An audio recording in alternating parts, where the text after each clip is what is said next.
Club football নয়, এবার জাতীয় দলের জার্সিতেও গোল করে চলেছেন কিলিয়ান এমবাপ্পে ও আর্লিং হালান্ড। বিশ্বকাপে 2 ম্যাচে জোড়া গোল পেয়েছেন এই দুই স্ট্রাইকার। এবার গ্রুপ চ্যাম্পিয়নের দ্বৈরথে দেখা যাবে তাদের। আই গ্রুপে ফ্রান্স সেনেগালকে 3-1 ও ইরাককে হারায় 3-0 গোলে। অপরদিকে নরওয়ে ইরাকের বিপক্ষে 4-1 ও সেনেগালকে 3-2 গোলে হারায়। দুই দলই এরই মধ্যে গ্রুপ পর্বের বাধা পার করেছে। তবে গ্রুপ সেরার লড়াইয়ে ম্যাচটি খুব গুরুত্বপূর্ণ। গোল ব্যবধানে এগিয়ে থাকায় এই ম্যাচে ড্র করলেও গ্রুপ চ্যাম্পিয়ন হবে ফরাসিরা। এই ম্যাচের আগে দলের কোচ দিদিয়ের দেশাম দেশে ফিরে গেছেন। মায়ের মৃত্যুতে শেষকৃত্যে উপস্থিত হতে গ্রুপ পর্বের শেষ ম্যাচে ফ্রান্সের ডাগআউটে দেখা যাবে না তাকে। তবে এখনো নিশ্চিত হয়নি এইচ ও জি গ্রুপে কোন দুটি দল সরাসরি নকআউটে যাবে।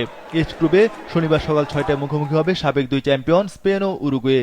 একই সময়ে লড়বে সৌদি আরব ও নবাগত কেপ ভার্দে। দুই ম্যাচ শেষে 1 জয় ও 1 ড্রতে স্পেনের সংগ্রহ 4 পয়েন্ট। দুই ম্যাচে 2টি ড্র করে 2 পয়েন্ট পেয়েছে কেপ ভার্দে ও উরুগুয়ে। তবে গোল সংখ্যায় এগিয়ে থাকায় উরুগুয়ে দ্বিতীয় ও কেপ ভার্দে রয়েছে 3-এ। 4 নম্বরে থাকা সৌদি আরবের পয়েন্ট 1। তাদের সামনে সুযোগ রয়েছে রাউন্ড অফ 32-তে যাওয়ার। এই গ্রুপের দুটি ম্যাচের দিকে তাকিয়ে রয়েছে ফুটবল দুনিয়া, কারণ এই গ্রুপে রানার আপ দল খেলবে বিশ্ব চ্যাম্পিয়ন আর্জেন্টিনার বিপক্ষে। জি গ্রুপের অবস্থা অনেকটা এইচ গ্রুপের মতো।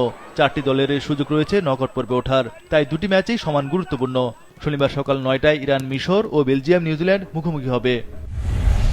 দুই ম্যাচ শেষে 4 পয়েন্ট নিয়ে শীর্ষে রয়েছে আফ্রিকান জায়ান্ট মিশর। 2 পয়েন্ট পেয়েছে ইরান ও বেলজিয়াম। তবে গোল সংখ্যায় এগিয়ে থাকায় 2-এ ইরান ও 3-এ রয়েছে রেড ডেভিলস দল।